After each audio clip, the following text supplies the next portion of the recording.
Hey guys, इस video में हम कुछ ऐसे वर्ड्स के बारे में सीखेंगे जो बहुत सिमिलर है उसके फॉर्म में भी and they very close in meaning as well.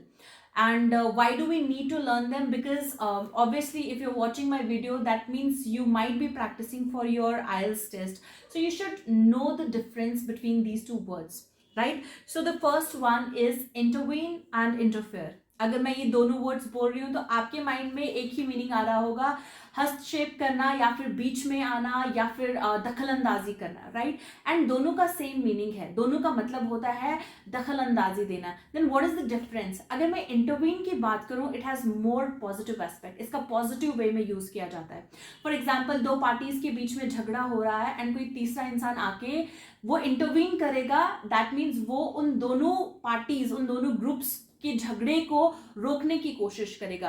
तो इंटरवीन का यूज हम पॉजिटिव एस्पेक्ट में करते हैं. और इंटरफेयर का मतलब होता है, लेट्स से आप अपने दोस्त के साथ बात कर रहे हो और कोई तीसरा पर्सन बार बार आके दखल अंदाजी दे रहा है, आप डिस्टर्ब हो रहे हो, you are not liking it. So इसका मतलब जो दूसरा इंसान है वो इंटरफेयर कर रहा है. इसका यूज हम नेगेटिवली करते हैं, right? So let me give you N example sentence. The United Nations should intervene to stop the civil war between Ukraine and Russia. यानी कि यूनाइटेड नेशन को इंटरवीन करना चाहिए, इट शुड स्टेप इन, ताकि वो जो रशिया और Ukraine के बीच का झगड़ा है उसको रोकने की कोशिश करे, right? Let me give an example sentence for interfere. She shouldn't interfere in the things that don't concern her. यानी कि उसको इन चीजों से लेकर इंटरफेयर नहीं करना चाहिए जिसका उससे कोई संबंध ना हो. The next one is continually and continuously. दोनों सेम मीनिंग में है एंड दोनों का कहीं ना कहीं फॉर्म भी सिमिलर है, राइट? सो कॉन्टिन्यूअली का मतलब होता है very frequently, very ऑफनली, right? And continuously का मतलब होता है without stopping.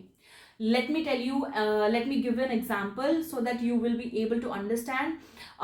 The phone has been ringing continually and trust me, it drives me crazy. Again इसका यहाँ पे जो मीनिंग है, it is more like in a negative aspect. यानी कि मेरा फोन बार बार रिंग कर रहा है और ये मुझे परेशान कर रहा है या मैं डिस्टर्ब हो रही हूँ इस चीज से, राइट? सो कॉन्टिन्यूअली का मतलब होता है वेरी फ्रीक्वेंटली.